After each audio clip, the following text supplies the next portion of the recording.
Hello and welcome to another morning update live on NTN. My name is Jessie Leonce. I'd like to thank you so much for tuning in. We're coming to you live from the Information Command Center. It's Friday, TGIF, but we're blessed to be in the land of the living. We hope you are keeping safe and adhering to the protocols wherever you are. If you're joining us on air online, a special good morning to you. Residents right here in St. Lucia, St. Lucians in the diaspora as well, good morning to you. Thank you for keeping abreast with what's happening. We do note all of your efforts toward assisting in the COVID-19 response. Also, the volcano victims in La Soufrière. We thank you so much for pooling your resources in the diaspora to help in times of need in our part of the world. We have quite a few updates for you this morning. We're taking a look at the COVID-19 status of the island. Also, you would have recalled we had some extensive rains, heavy rains yesterday, and that did cause some infrastructural damage. We will give you an update coming from the Ministry of Infrastructure as to a status report, sort of. We also have word from the St. Lucia Development Bank on a new product offering. We'll let you know a bit about that. And speaking of SLDB, we have in studio the Managing Director, Mr. Vincent Boland, and he is here to speak to us as part of the Bankers Association information sessions, orienting you with the bankers, the faces, the executives behind these financial institutions, and letting you know what they are offering to provide relief, specifically in light of COVID-19. We will be having that interview in just a moment, but first we want to get down to the COVID-19 situation. 16 new cases to report. The ministry did receive confirmation of such from a batch of 188 samples. Also, there was confirmation of the recovery of 7 individuals, and that brings the total number of active cases in country to 98. Still good. We're remaining in the double digits region. Presently, all of the active cases are doing well. The new cases bring the total number of active cases diagnosed in country. Total number of cases that have been registered in country to 4,534.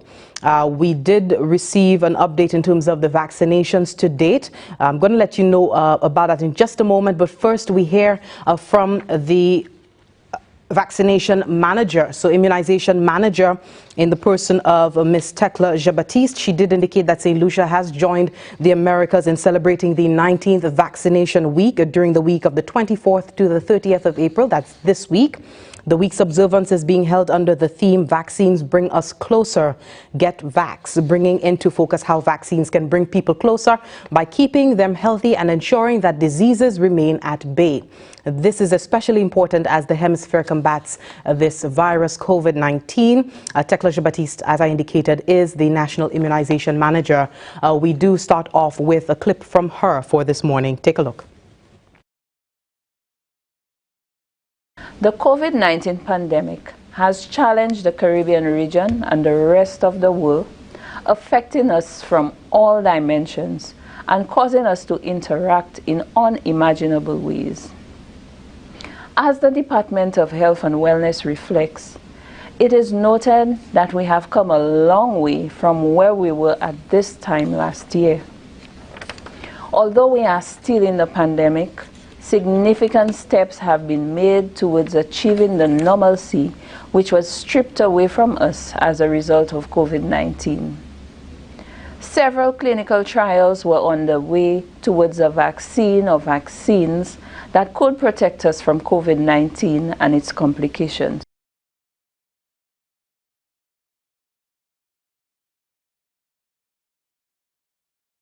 That was Tekla Jean-Baptiste. Of course, at this point in time, St. Lucia has administered a total of 24,230 individuals with the first dose of the COVID-19 vaccine, that is the Oxford AstraZeneca, and receiving their second dose this past week. 1,602 individuals have received it. We are now in phase 2, by the way, of the COVID-19, the national vaccination campaign, and also administering the second dose. So if you are due for your second dose, by the looks of your card, the date that you received it, if you received your vaccine in the first week of March, then you are due for your second dose. So please take note of that. Miguel, if you could just show the vaccination locations today. If you want to get vaccinated today from 9 a.m. to 4 p.m., you can do so at the Philip Marsleg grounds, the Babonneau Multipurpose Center, the Darren Sammy Cricket grounds, as well as the VG Sports Complex. And in the south of the island, you can get vaccinated at the Schwazel Fisheries Complex, the Labrie Wellness Center, the Miku Multipurpose Center, and the Jackmel Wellness Center. So please take note of those locations, those venues for getting vaccinated. Please be reminded, if you're getting your second dose, carry along your card with you, your inoculation card, so that the nurses there who are administering the vaccine know exactly what date you were vaccinated, and of course administer the second dose appropriately. If you're doing it for the first time, walk with your ID so that they can properly catalog you in the system. We do have an update moving on, coming from the Ministry of Infrastructure, Ports, Energy and Labor. And as I indicated earlier, we did have some heavy rains and there was some resultant infrastructural damage to the Bardlil. And I'm just going to read verbatim a press release coming from the ministry. They've indicated that the Ministry of Infrastructure, Ports, Energy and Labor advises the general public that the Bardlil Road remains closed to all forms of vehicular traffic until further notice. And this is in the interest of public safety as restoration works continue on a section of the road compromised by a major landslide. Drivers are encouraged to use alternative routes, and the Ministry of Infrastructure appeals to citizens not associated to the ongoing works to avoid visiting the area as the risk remains high. Further updates will be provided during the day, and we do hope everyone keeps safe where that is concerned. Of course, we know that persons who are on the north-south bound commute for today will be challenged. We do hope that you manage to get your business done safely and in a timely manner. We continue with our updates this morning. We do have a word, as I indicated, from the St. Lucia Development Bank of them participating in a milestone credit initiative to transform the energy sector. I just want to go to our first clip for the morning. The St. Lucia Development Bank has partnered with the CARICOM Development Fund in providing funding for projects in the energy sector. The CARICOM Development Fund, that is CDF, last November launched the Credit Risk Abatement Facility, that is the CRAF. And the goal of the CRAF is to incentivize more lending to small, medium-sized and enterprises to fund renewable energy and energy-efficient projects as well. Chairman of the SLDB, Nicholas Barnard, says that the CRAF is important to the small business sector as they are hampered in sourcing financing. Mr. Barnard made the comments during the signing of the agreement between the SLDB and the CDF. The SLDB has engaged with various associations and private sector bodies in this vein of sustainable energy production and usage. Predominant among the issues expressed by members has been their perceived lack of creditworthiness through either their business size or the collateral available for security. There's been obviously a clear need for a facility of this nature to provide both lenders and borrowers an added level of security confidence. We believe that with the right financing model, we can incentivize private sector members who are keen to move forward towards renewable energy and energy efficiency solutions for their businesses. This CRAF intervention is another pillar to support our national move towards a low-carbon economy and the creation of a sustainable economy characterized by an environmentally friendly, productive, efficient and innovative private sector. The availability of this facility will allow business leaders to be creative in developing sustainable projects and technologies that we hope will revolutionize the business sector. The Chief Executive Officer of the CDF, Rodnald Sumer, says the credit risk abatement facility will aid in the transition to a low-carbon economy in the region. Sumer stressed that a reduction in harmful greenhouse gas emissions will generate cost savings, which will increase productivity and business competitiveness. One division of the CDF provides direct support, dedicated financing to the energy sector in the form of concessional loans and grants, while another section, which is what we're building out now, has been engaged in developing a more market-based approach and market-based mechanisms that would support increased investment, but working through established financial institutions. The primary focus is to incentivize additional lending from local financial institutions to the business sector for renewable energy and energy efficiency interventions in the member states that we serve, and incremental lending, focusing on lending that would not otherwise occur in the normal course of business. So we are stimulating increased market activity. And CRAFT seeks to aid in the transition to a low-carbon economy in CDF CARICOM member states through facilitating a reduction in harmful greenhouse gas emissions, which hasten climate change and increase the frequency and severity of weather hazards, which we are all too familiar with in the Caribbean and that impact our lives severely. That was Chief Executive Officer of the CDF, Ronald Sumer. St. Lucia is one of 5 countries in which the credit facility is being piloted. The others are Barbados, Guyana, Belize and Suriname. The CDF estimates that more than 100 projects will be supported by the CRAFT to the tune of $26 million. However, Mr. Sumer did lament the reluctance of commercial banks to participate in the initiative. The SLDB is the first financial institution to sign on to the program. Just to let you know, small businesses that operate in the sectors of tourism, agriculture and or manufacturing are eligible for financing. They can access loans from the SLDB for projects from $25,000 to no more than $750,000. And just to remind you, we do have the managing director of the SLDB in studio with us as part of the continued Bankers Association series, just to orient our viewership, orient St. Lucians on what the banks, the financial institutions on island are doing to assist in the post-COVID-19 scenario. We are going to take a look at a report coming from the St. Lucia Tourism Authority at this time in terms of some nominations that St. Lucia has gotten. So we're going to go to that report. When we come back, we get into our interview for the morning. Stay with us. St. Lucia has been nominated for 6 prestigious titles in the 28th Annual World Travel Awards, including Caribbean's Leading Adventure Tourism Destination 2021, Caribbean's Leading Cruise Destination 2021, Caribbean's Leading Destination 2021, Caribbean's Leading Luxury Island Destination 2021, Caribbean's Leading Nature Destination 2021, and Caribbean's Leading Honeymoon Destination 2021. Geraint Georges is the St. Lucia Tourism Authority's Public Relations Manager.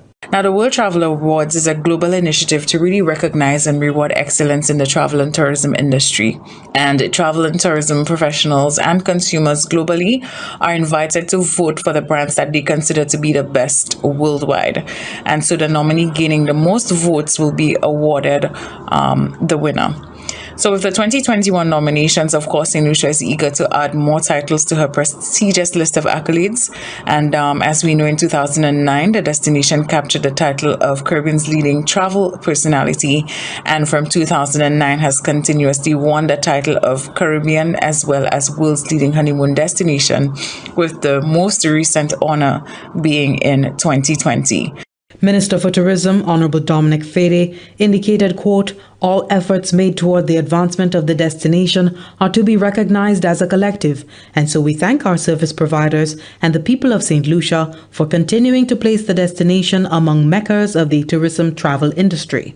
We are optimistic that new titles would be attributed to St. Lucia and look forward to what lies ahead. The Public Relations Manager noted that service providers were also nominated. Service providers across St. Lucia have also been nominated for several prestigious Caribbean titles, and that includes Caribbean Leading Boutique Resort, Caribbean Leading Destination Management Company, and Caribbean's Leading Honeymoon Resort.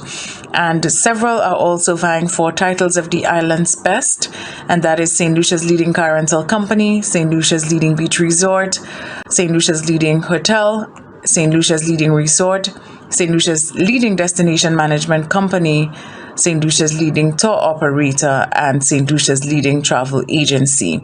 Now, you must register to vote, and voting is now open through August 2nd, 2021 on the World Travel Awards website. Voting is easy. They are listed by country as well as by the various categories, and so this is very easy. Voting is open through to August 2nd, 2021. The World Travel Awards Grand Final Ceremony will take place on October 12th, 2021 in Dubai, United Arab Emirates. For the Government Information Service, I am Jessie Leonce. Thank you so much for staying tuned. We've just come over the updates, the latest updates for the 24-hour cycle live on NTN. We're coming to you from the Information Command Center. Time now for our interview for the morning. We have in studio Mr. Vincent Boland. He is the St. Lucia Development Bank Managing Director, and he's here to speak to us as part of the Bankers Association series to orient the general public on what the financial institutions are doing at this time in terms of providing relief to St. Lucians, to clients, in light of the COVID-19 situation, and also to let you in on, familiarize yourself with these financial institutions in general, the faces behind them as well. So good morning to you, Mr. Boland. Thank you so much for being here. Good morning. Wonderful. Thank you for having me. Good morning to all of St. Lucia and all the persons online. Wonderful. We've seen the St. Lucia Development Bank really rise to the occasion in the past year in responding to COVID-19, the latest being your app launch just yesterday. But I want you to speak about this journey it has been in terms of the COVID-19 response, not just from an HR perspective, dealing with the bank operations and so on, but attending to the needs and the concerns in trying to stabilize the socioeconomic situation. Thank you. So, you know, the COVID situation came about just as we were doing a strategic review of the bank. And it allowed us to be able to say, okay, what can we do to be able to respond quickly? Collectively, the Bankers Association came together and we identified the need for moratoriums to be able to allow people an easement to get through to the next phase, thinking that this would pass within a short period of time. We realized that it was going to be for an extensive period. We gave our customers moratoriums for 6 months to start off with. I actually told my staff, let's do 9 months to start off with, just to make sure that people can get through, weather the period. As we are all aware, this pandemic has gone on much longer than we thought. And we were able to even give further moratoriums to try and get people, across to the other side. We still are looking closely because it hasn't ended. In addition, we were able to approach the World Bank and repurpose our climate adaptation financing facility. And it took some doing. We had some great assistance from our colleagues at the Ministry of Economic Development, in particular Mr. Tommy Descart. And we looked at it to see, okay, how would it work? And the World Bank, they always looking to say, okay, let's not just give away the money, but find a mechanism. So we came up with a loan grant proposal. And that's what we are using as part of our business recovery program. And it allows persons to access a grant when they take a loan. So it gives them a little comfort. It may not be what everybody, most people who are called in to find out about it thought it was just a grant we were giving. Unfortunately, as I told persons in a number of the Zoom conference calls to share the information, the bank and all the commercial banks, we don't necessarily have the resources to make up for losses for everybody. Yeah, so it was really looking to see how we can get persons to reposition themselves. The initial phase was hibernation. We asked persons, listen, you need to bunker down, depending on the sector you're in, to get through this. Particularly those in the tourist industry. Those persons were directly impacted. The tour operators, the small alternative accommodations businesses, just the workers in general, the farmers. When we looked at the interconnectivity of our economy, we saw the impact trickling right down, across sectors, down to the farmer. And it was us now saying, okay, let's see what we could encourage persons to resuscitate their business, and how do we do that? So it came about where you present us with a business plan that will say, okay, this is what I intend to do. I am modifying my businesses. We saw restaurants have to modify to delivery, and just grab and go. sort of businesses.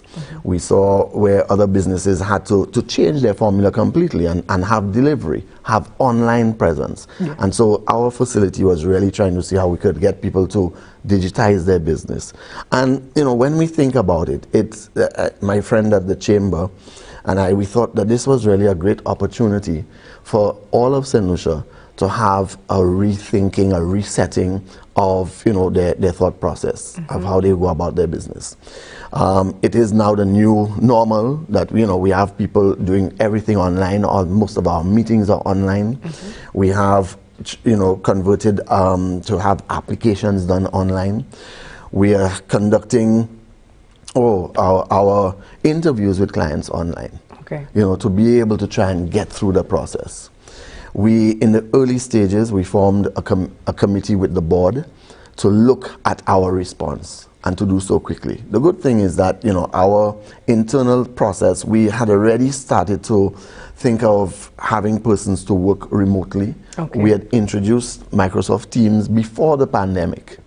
You know, so a lot of people who had to do this after and scramble, we had already put that in place as a way to communicate internally and occasionally externally with some of our international agencies. Wonderful. The committee, you know, saw it fit to say, okay, let's see how best we can have the bank and the staff protected as best as possible.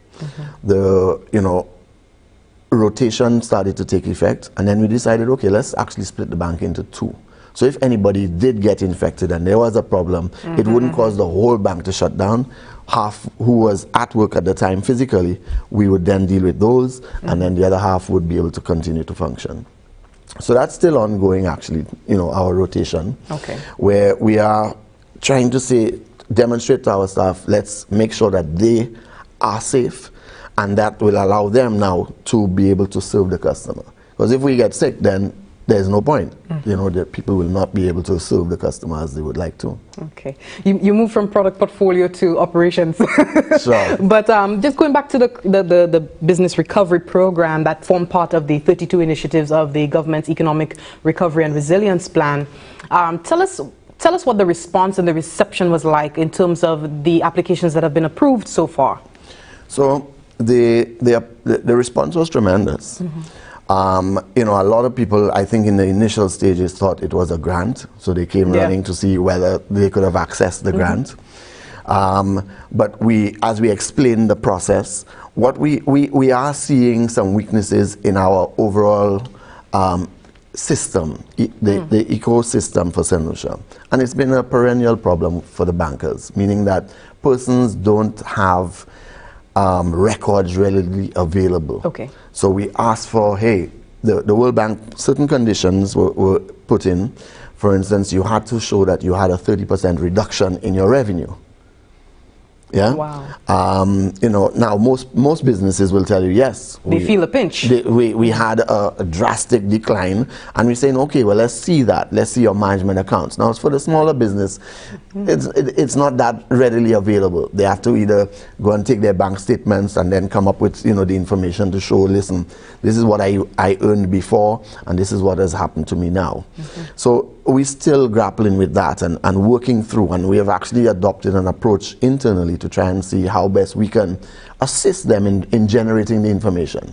Not that we want to be directly involved in preparing the information for the customer, but, you know, to say, listen, let's look at how much revenue you used to generate. What has been the impact, your decline? The reality is that we had, I think we totaled about 119 inquiries.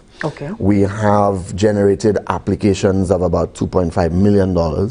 We have approvals of up to $1.5 million, and we are disbursing that, you know, as needed, as persons get all the information that we need, we're able to disburse. It's a broad spectrum. We have seen people come from the preschools, we've seen farmers, we've seen hairdressers, we've seen, you know, small restaurants, medium-sized restaurants, people who were able to collate their information and then come to us and say, listen, this is what I need. And they've received the grant as well as the small loan. And you're seeing that they're looking at working capital to be able to reposition their business, to pay some of their staff, to be able, you know, I mean, we saw in the early stages the bigger hotels and so on said, well, hey, we can't continue. They laid off staff. We saw some of them had to maintain key personnel, and some of the smaller businesses, that's what they did. Yeah. They know that they have families depending, on persons being employed, and therefore they kept some of these persons on, and we were able to say, okay, here's the funding that will allow you now to survive through the period.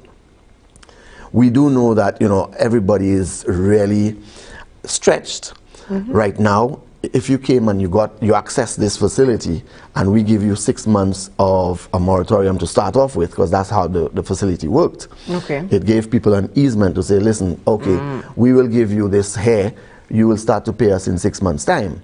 Now, when that 6 months ends, if we have not gotten back into our normal sort of productive environment with tourists arriving, with business, operating, those persons will be back at our desk asking, okay, what next? And these are things, internal discussions are ongoing to see how we can support persons, because we do realize that, it is a difficult time. We don't expect things to return to the, absolute normalcy that we had before. It'll take a little while. We are seeing, some positive signs in terms of the number of new airlines and increase in airlift coming to St. Lucia. So we expect that will, support the recovery process that we have. Okay. Also, the interest rate for that program is also accommodating to the Definitely. situation. I mean, the World Bank allowed us to use what they had was an introductory rate of 4.5%. Okay. Yeah. We do have instances that, we have to measure the risk in a business, and we, when we do an analysis of any business, our normal criteria kicks in, and you will get a risk rating that will say, okay, this customer really should be charged X amount in terms of their interest rate. However, because of the program, now the program cannot run indefinitely, we would say, okay, you were able to attract this rate at this point in time. Okay. So now with the SLDB as a development bank, you also have in your product portfolio other products and services that also can respond to the times that we are in. Give us an understanding of what your offering is like, and some of the buy-in that you're seeing in the last year. Sure. So one of the things that we saw that was necessary for us to do was to see how we could support the government's programs. And we were able to look and say, okay, if it is that you have a number of construction projects and you have contractors who are in need of assistance, we were able to sort of flex on our rate for them and to be able to go out to them and see where, what it is that they needed to be done. So we have what we call a bridging loan product that we allowed, that flexibility to get persons active and to be able to access financing. Traditionally, I mean, we have always been the lenders to the agriculture sector. Yeah. We have been lenders for infrastructure. We have and continue to provide assistance in education. We, definitely provide assistance in the housing market, because we see the housing market, as being an area that generates economic wealth. And one of our mandates is the socioeconomic development of individuals and St. Lucia as a whole. And our, strategic plan that I mentioned at the beginning was we were just rolling it out, just adopting it. We had to delay certain aspects of it, but it is really looking to see how we can develop and share the wealth, create wealth for persons, knowing that, they have to be able to do so, you have to be able to have access to credit. Yeah. You have to be able to identify an asset that you can now either become a revenue generator for yourself or for a future. So for instance, if we take somebody who is looking to buy a house, that person, the moment they buy the house, you're going to find that their wealth is starting to accumulate, because you're paying down on the actual purchase price with the loan, and then over a period of time you're going to now have equity in your house, which will allow you to send your children to university, which will allow you to start a business. And we're seeing that persons in the, the vulnerable persons in particular who we are concerned about don't necessarily have easy access. And that's one of the things that we're going to be moving quickly to try and see how we can get them that. We have recently signed up into 2, and I know you may want to ask that further down, but we have recently signed up onto 2 significant agreements for the bank. One in particular was done this week, which is the credit risk abatement facility, which we did with the CARICOM Development Fund. And that is really to try and unlock the ability for persons to utilize renewable energy and energy efficiency to improve the productivity of their business. And similarly, we have signed on to the Eastern Caribbean Partial Credit Guarantee Program. Similar to the CRAF, but this one is more general in that it's not limited to renewable energy and energy efficiency. It actually allows persons to benefit from a guarantee for persons who did not have the collateral before. Okay. So with the former facility that you mentioned, speak to us about, I mean, we did hear from the CEO that it is not as popular with the commercial banks. So speak to us about that dynamic and where the development bank can fit in. Right. So what you find is that the commercial banks tend to have to see the cash flows and see how the business operates. Okay. To be able to have free cash flow to pay any loan. And what Mr. Suma was alluding to was that you find that a renewable energy project may not necessarily have the cash flows readily identifiable in the normal sense. And what you tend to find is that the bank and the development bank now, having had the training from the CARICOM Development Fund and CCRI, the CARICOM Center for Renewable Energy, you know, they were able to provide us with training that now allows us to look at the project itself and the cost savings to be earned. Okay. And the moment we could identify the cost savings, that becomes the cash flow that we need to service our loans.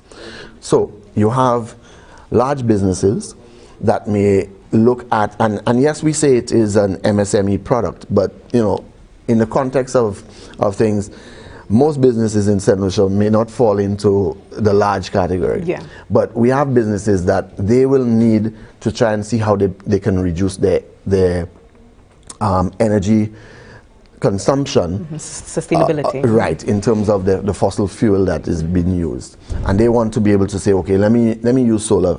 And they can approach us. The CARICOM Development Fund is allowing us to have an energy audit completed for them, which will allow them now to see exactly where the savings can be had. So for instance, you may look at your just your lighting and say, if I change to LED bulbs, you will see a decrease in your energy consumption.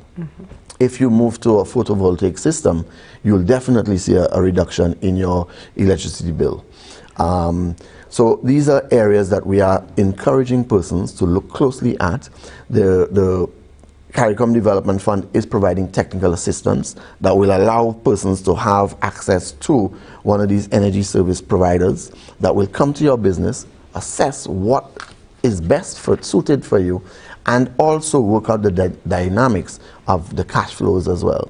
So they will provide us with some of that information, and you know, it allows us to take that model and plug it into our system and come up with a product that allows persons to access a relatively cheaper form of funding, but also funding that allows them not necessarily to impact their collateral.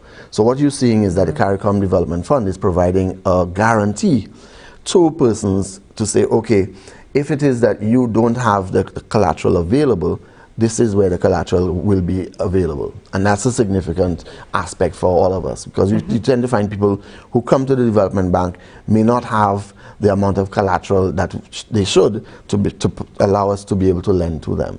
Okay, thanks for that elucidation. we have so far seen, well, all the banks, many businesses are now moving into the contactless space. Speak to us about the work that SLDB has been doing. You indicated in terms of the working, the staff or working relationships have been moved to the Microsoft Teams, and recently you just onboarded an application. Tell us about that. So the bank is going through a number of changes. With the support of the World Bank, we are actually looking to change our core banking system, our operating system. Mm-hmm. The system we've had it for quite a while, and it doesn't permit us to move fully into the digital field where we would like to be. We have, utilized our own skills to be able to develop our application form online. It has to be downloaded and filled out and then scanned and sent back to us. So yes, there is, it accommodates for the social distancing, but it's not a fully integrated online system, which is what we're now getting with the assistance of the World Bank. We've just got approval for them to be able to purchase a new system and have that implemented. It'll take a couple months. But the app that we have just launched, and we're extremely excited about this app. It's called Act to Adapt. Mm-hmm. We are asking it's a competition that's pitched at the school level. So we're asking the young persons at the schools to go onto the app, and it really serves a number of purposes. One, it is encouraging young people to get familiar with the risk, disaster risk.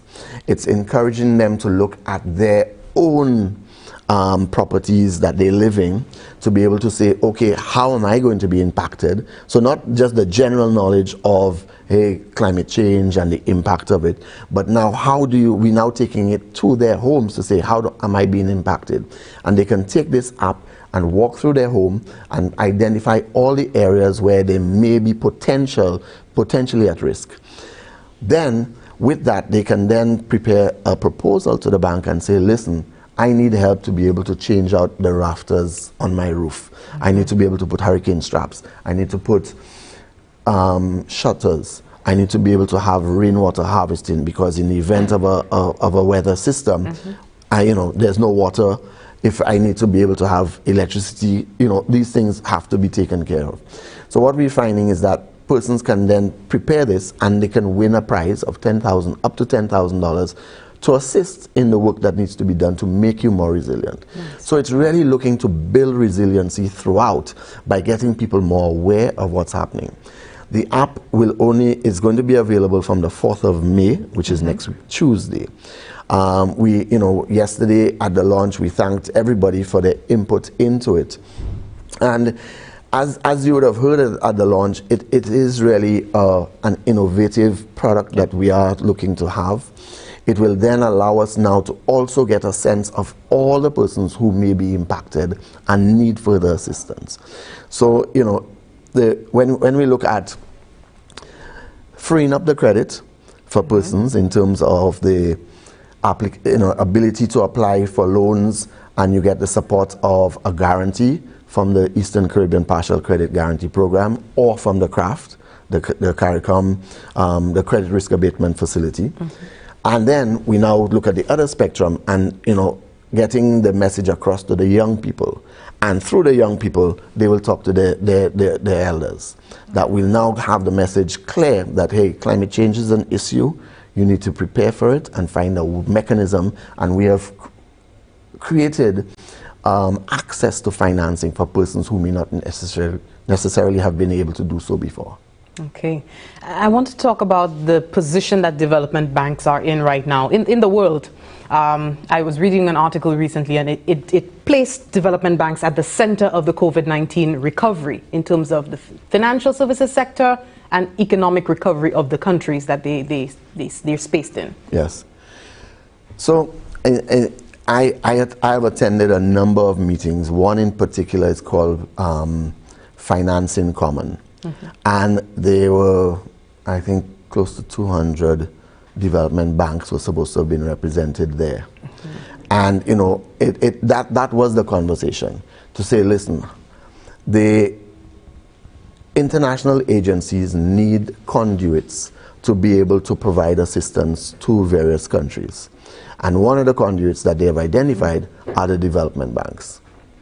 I mean, we've had the the European Investment Bank, the Caribbean Development Bank, speaking to us directly about what assistance that they can provide through us to the governments. And it's something that we are hoping that we can see funds flowing. The development banks, and in each case, when I listened to them, there was never an issue where they wanted to be able to say, okay, grant funding is now going to be available entirely through the development banks. All of them said, well, really, they were all being provided with funding, but the assistance was always a sort of a loan grant proposal. Okay. Low-cost financing is what they're looking at. And we are still in discussions. The government has agreed through their funding from the Taiwanese to be able to provide us with funding to facilitate very low-cost funding for customers. And that's another product that as soon as it's in place, we will be able to share that with the public as much as possible. But yeah, the response has been tremendous through the development banks throughout the world. They are looking to see what assistance they can provide in the areas of health, education, and obviously infrastructure, because that's where they feel that the economic resuscitation will be best to be started. Okay. And now, in terms of operations of the SLDB, tell us the level of exposure that you've had. You spoke a little bit about the response, the creation of a committee out of the board of directors. Tell us about, the level of exposure that you've had to the pandemic, the infection rates, and so on. Right. So, luckily, the bank has not had any infections. Wonderful. We did, like I said, move quickly to institute the protocols. We worked collectively with the Bankers Association, to be able to say, hey, we need to protect the staff, to be able to allow them to be able to serve the customer. Because as I said, if your staff are sick, then you have to close and the customer gets impacted. So in protecting the staff, we moved quickly to be able to try and say, okay, let's make sure that there's a sort of a separation. Let's see how people can work from home as best as they can. It did impact service a bit, because we did have that volume of people coming in, looking for the assistance through the business recovery program, only to find, well, okay, you need to leave your name and we'll contact you, or the person is working from home and they will be able to have an interview with you. Some people may not have liked that. Yeah, because they think, well, I don't, have to go home and get my device, or I don't have one. Mm-hmm. So we tried to be as accommodating as possible. But the reality was that, hey, if we could have protected the staff, which was our priority, we would be able to serve our customers. It has served us well. We had a meeting up to last week to identify, okay, do we sort of change our rotation process? We felt that we would keep it a little longer. We wanted to look at what the infection rate was looking like after Easter. We have seen that it's still low. We are happy for that. I don't think that we are out of the woods as yet. But we have a meeting this afternoon to discuss it again, to see where we in terms of, do we come back to normal, but allow some people to still work from home, especially vulnerable people. We have people who they look after their elderly at home, or they have young children, they have, some may have underlying conditions. So we have to be very cautious with all of those aspects. We did even allow persons to leave earlier on afternoons, just so that they didn't get into the commute with, the general everybody. So we said, let's close the bank just a little earlier, allow people to get home. Which worked well as well. It gave our staff a feeling of, hey, the bank is looking after me. Let's see how best we could, work towards achieving the servicing of our customer, as well as keeping our business, intact. Wonderful. Any final words as we wrap up for the morning? Well, I want to encourage St. Lucians to continue to look at the development bank as being your bank of choice. We are working towards a program of assisting persons in getting onto that first level of economic wealth creation. So persons who feel that there isn't an opportunity, they need to come and have a discussion with us to see how best we can facilitate them getting onto the first ladder of wealth creation, whether be it through starting your own business. We are working with the government in their the 7 cash crop substitution. We are looking to be able to provide persons in assistance through our Youth Enterprise Equity Fund. Yes. That's still available. That's still available to persons that they can come in once they provide us with their business proposal. We will look at it. You have to be between the age of 18 and 35. And this particular facility gives you a $50,000 equity investment that will allow you to start your business or enhance your business. It is a product that has not been promoted as much. We have recently engaged a dynamic young person. She's a member of the National Youth Council, and she is prepared to come out and visit and hear what it is that you need, and for us to take it back and see how best we can provide that.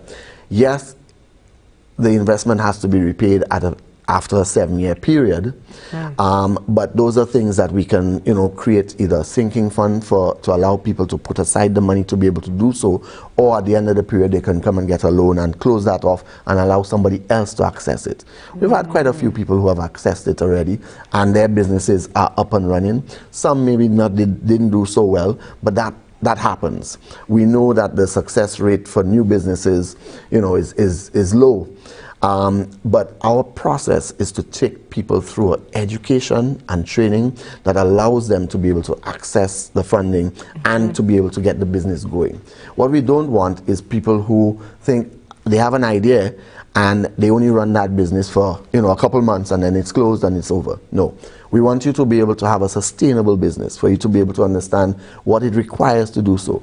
The accounting that's required, the marketing. Most people, when they start their own business, that's when they realize, but okay, you become the accountant, you become the marketer, you become the operations manager, you have to do the whole spectrum. And we working with the small business unit at the Ministry of Commerce, as well as we work with Exports in Lucia for those businesses that have the potential for export. So I encourage persons to come and speak with us. Let's have that conversation that we can now see how we can build your business, get you into your first home. If it is to enhance your agriculture products, we think that we need to look closely at our food security. We don't want, a hurricane to come and we are scrambling. We don't want a hurricane to come and cut people off in their villages.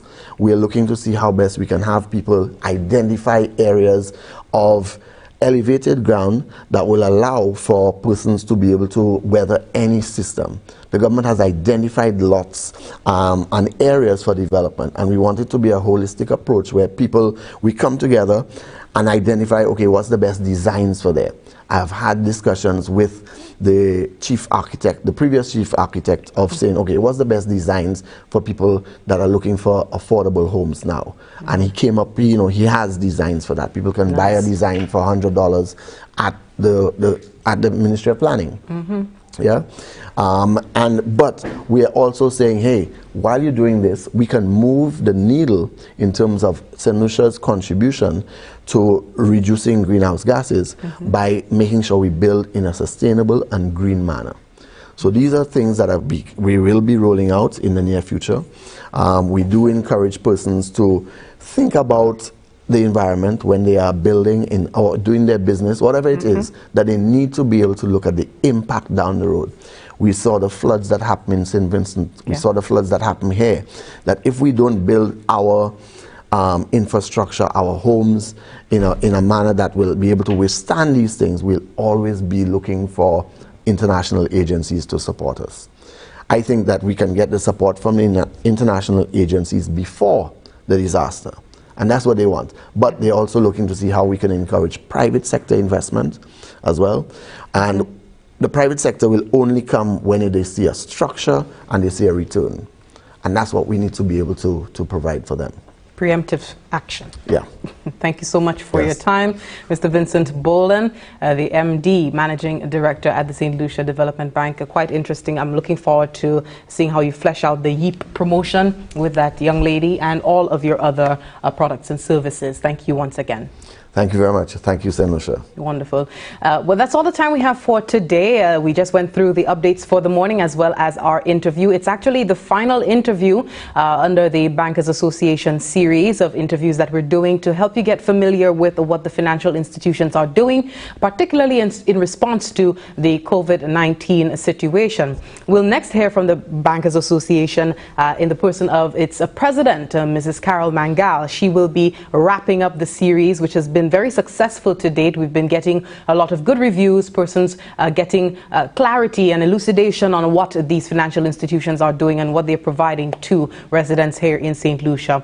So we'll be hearing from Mrs. Mangal, and we'll be wrapping up the Bankers Association series. Next week, we invite you to stay tuned. Tune in every morning at this time to the morning update live from the Information Command Center. My name is Jessie Leonce, signing off for now. Enjoy the week. Keep safe. The protocols remain in effect, and of course there is the advisory being issued by the Ministry of Infrastructure indicating that the Bodley Road is closed. So if you have the north-south commute thing going on, you'll need to use alternative routes, and if you don't have to be in that area, don't go to look and see. Just keep away from the area because it remains a hazard. It remains a hazard. Please keep that in mind.